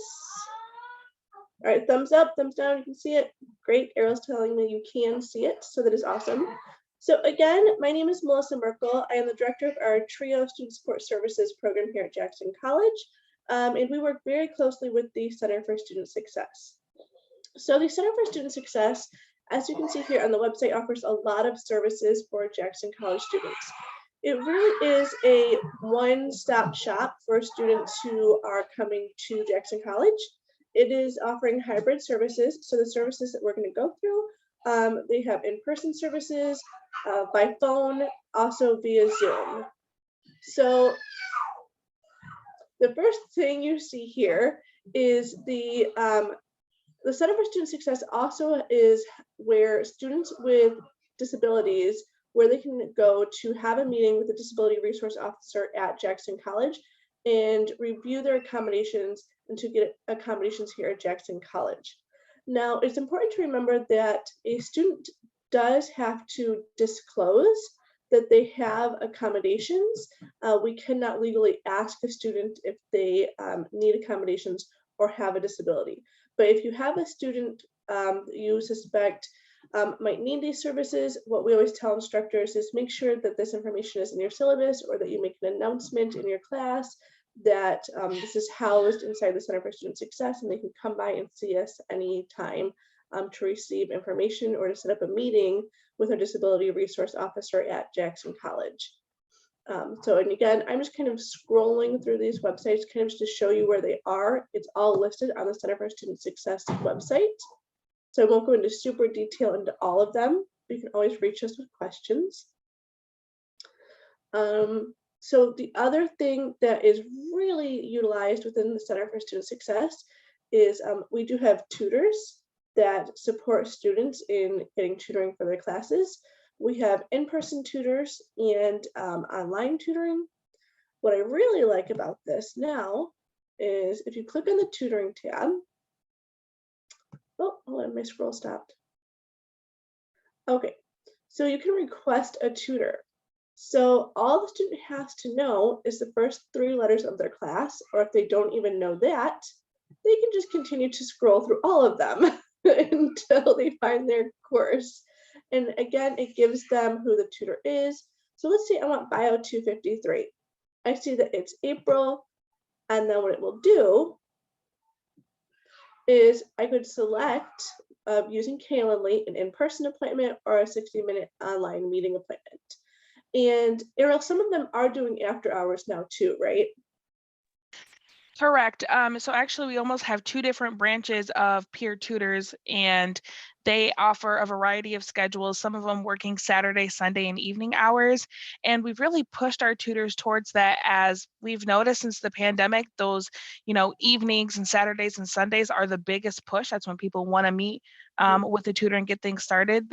They may be like me when I was a student and procrastinate, wait till that Sunday due date to get their work started. So it's nice that they do have access to a tutor. And a lot of them, they can schedule the same day, usually within an hour or 4 hours of the appointment time.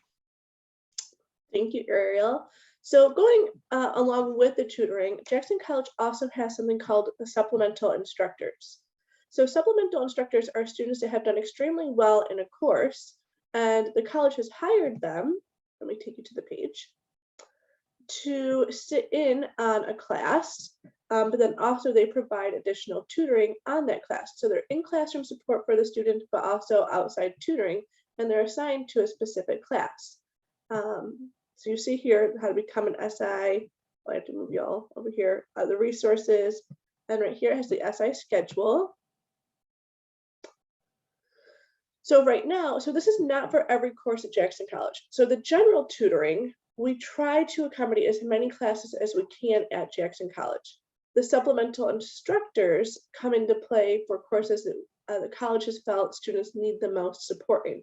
Usually it's math and science currently at this point in time. Sorry that I see a chat. I don't know if it's for. It was me. Oh, the material. Okay, so again, the tutors and the SI chart that you're seeing right now, it does get updated every semester based on changes, people graduating, different students being hired. So this one will be updated next week, but you can still see here that these are the supplemental instructors for, like, there's the instructor, and then it has the SI student and the times and days and their sessions that they are SIing for their courses. Again, it's just a really good resource to know about and be able to point a student to.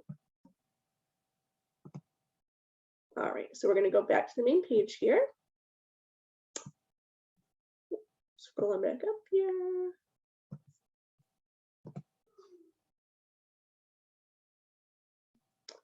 Okay, so another great resource, I know Jen talked about library services and writing support that's offered there, but another really good writing support resource located again inside the Center for Student Success is the Writing Center.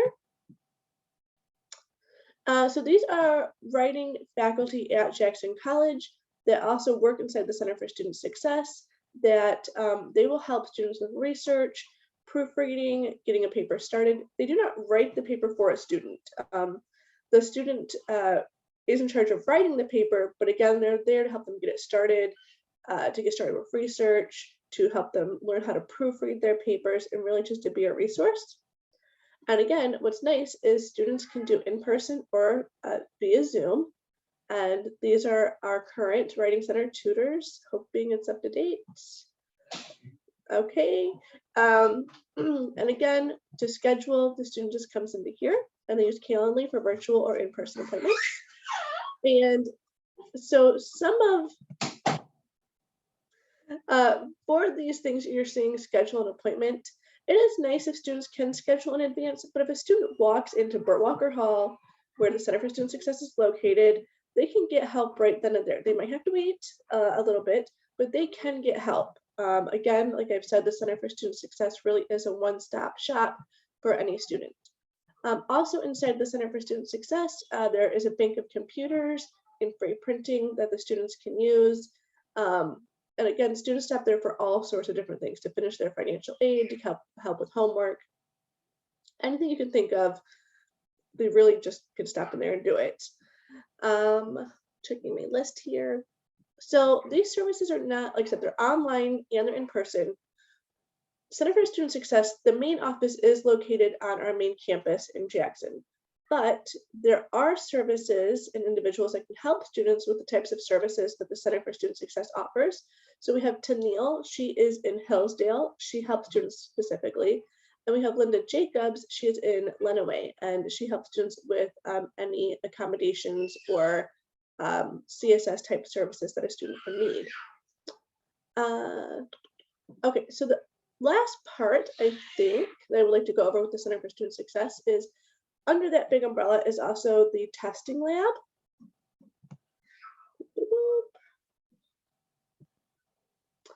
All right, and Ariel actually works more closely with the testing lab. I'm throwing this on her right now. So Ariel, do you want to go ahead and say a few minutes about the testing lab? Yeah, I'd be happy to. So the testing lab is run by Carissa Shea. She is our full-time proctor. For those of you who may be returning, haven't been, it used to be Lana, and Carissa has taken over seamlessly, and we love her. She's done an amazing job.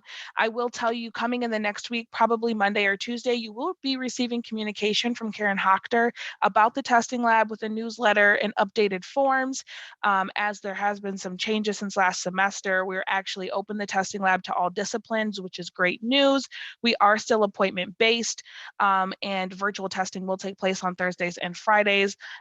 We are waiting for the website to be updated, and that information, like I said, will be distributed. With this week, so much information coming out that we wanted to make sure when you got the information, you had some time to take over and read it, and it wasn't just bogged down with more information. So that's basically the testing lab. We are still located in Burt Walker Hall. I know there was some confusion over that, but we are still located in the same place in Burt Walker Hall. And that's basically the testing lab. Thank you, Ariel. Okay, so I've gone over quite a bit that is inside the Center for Student Success because like I said, they do a lot. Any way that they can support a student, they will. It's a wonderful staff. I'm going to move into Trio next, but are there any, and Ariel, thank you for monitoring the chat box. Are there any questions for the Center for Student Success, or Ariel, anything you think I forgot that should be mentioned? The only other thing I wanted to mention while we're on topic of CSS is that we are offering workshops right now. Due to staffing changes for the next week, they will all be virtual appointments, which is usually the popularity anyway. So it's not on this website specifically, but if you do go to the JC homepage, you will see the link to our college catch-up workshops. And they're great, you know, for non-traditional students or students coming back to school, but we've actually noticed an increase in traditional students taking the workshop and helping with that change from Google-based, like a lot of K-12s are, to the Microsoft system based. So we help students realize the difference between Jetstream and JetNet, using Microsoft products and downloading it for free. A lot of students, unless they take like a CIS course, they may not understand that they do get Microsoft Office for free. And so we help them download that, get their computers up to speed, help them navigate, help them practice a few assignments. So see what it looks like to upload something into JetNet, to download a file from JetNet, some of the things that we have noticed students struggle with. And then additionally, we work with our Writing Center team, and they can help the students build a weekly study schedule. I know for a lot of people, when they come to college, they think to block out the time that they actually have to be in course, but maybe they don't think about the time to study. So one of the great things about our writing faculty is they can help students with planning their schedules and just really taking a look. What are the things that you have to do to survive, and then things you need to do for course, and really building that in. It's a great resources that a lot of students take a part of, and it is great. So if you guys have any questions about that, please let me know. Or if you as an adjunct faculty want to know more about these services or some tools in JetNet, you know, we're happy to offer it to anyone. If those times and dates don't work for you or for your students, we are offering them one-on-one. Again, those will be virtual for now.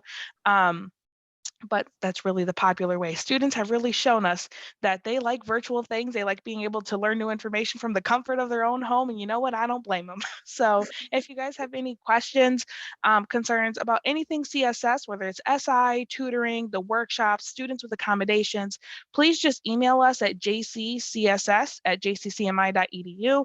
That's our main email that we're using now to kind of funnel everything and make sure everything's getting to the right person. Thank you. Ariel, jccss@jccmi.edu.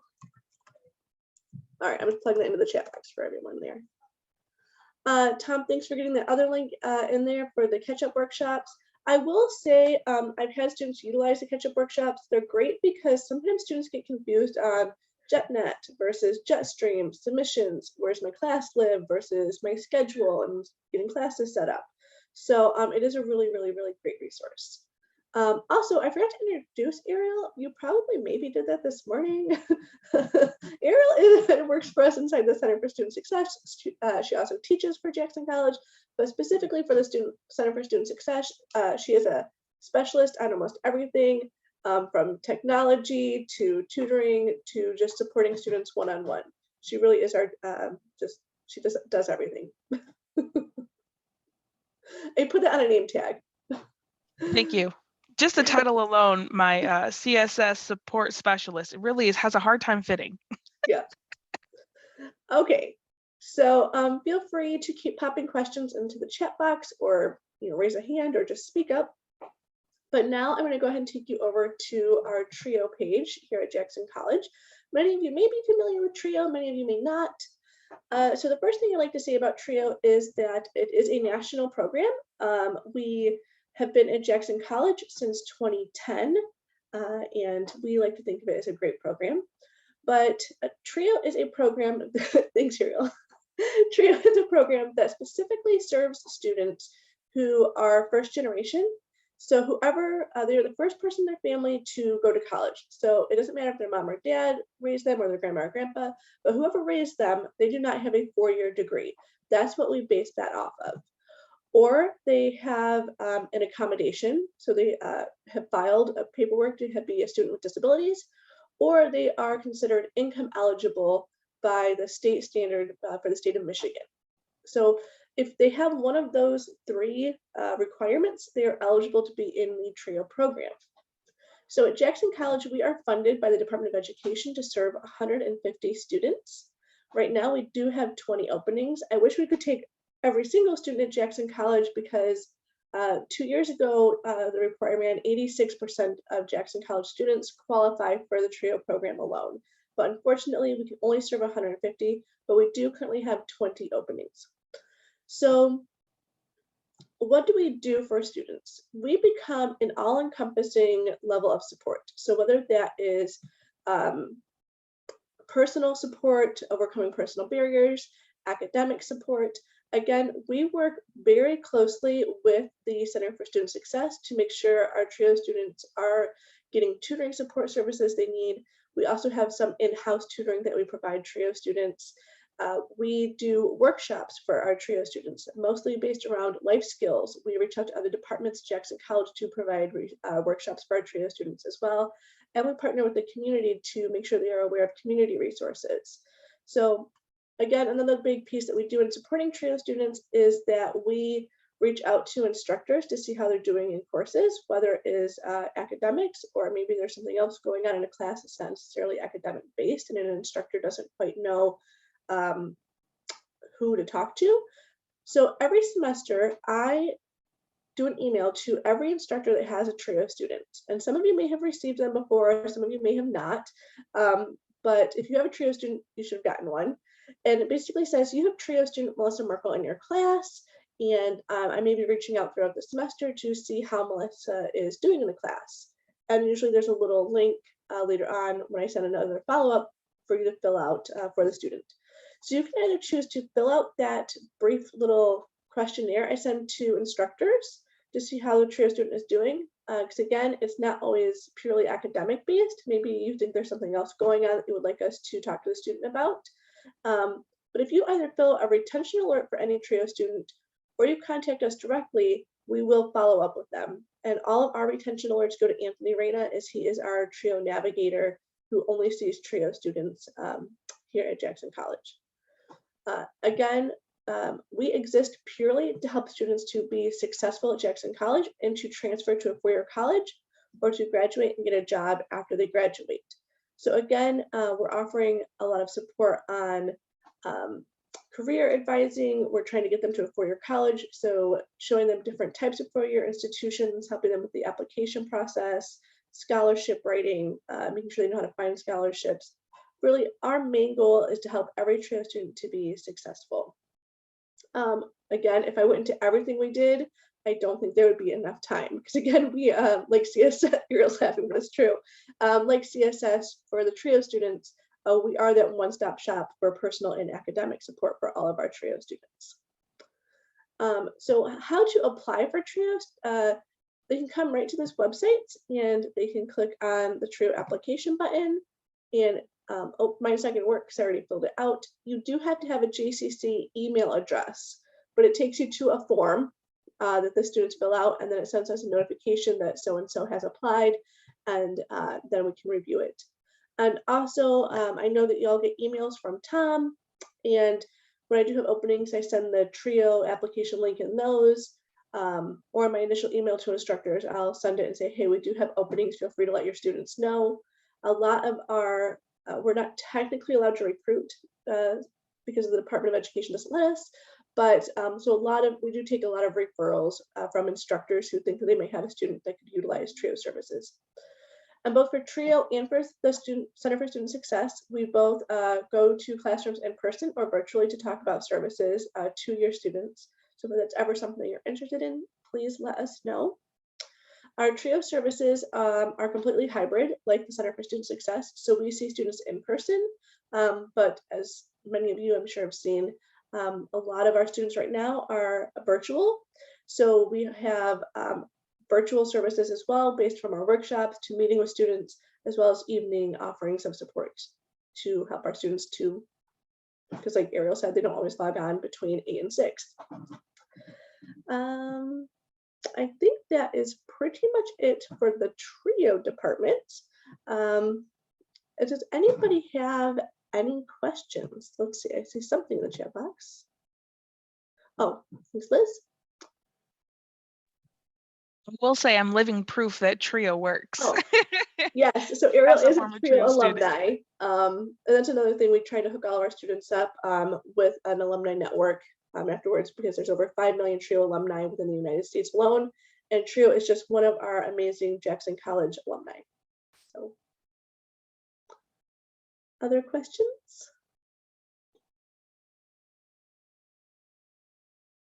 All right, well, I'm sure that Tom will share contact information, presentations, everything you could possibly need. So, but if you do ever need anything or you have questions about CSS or TRIO, reach out to myself or Ariel. Thank you, Melissa. Thank you. And Ariel, thank you for working everything through. Does anyone have any questions before we end for the day?